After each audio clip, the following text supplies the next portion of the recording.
up, guys? Yun lang. Si ate mo na pangit. Okay. Sige, nung pangit. Sige, yung nakait. Ang baby kong tulog. Palagi. Puyat. Iyak ng iyak. Kapag nasa bahay. Sasakalin kita. Sasakalin ko. Kapag nakita yan. Ang pangit. Ba't ayaw mo magpakita? Oh. Ayaw niya magpakita guys sa video.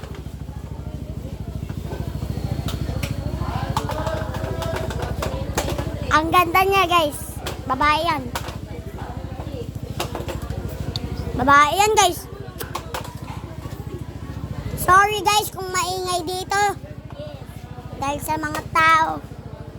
Yan guys, sorry. Yan, goodbye. And subscribe. Goodbye.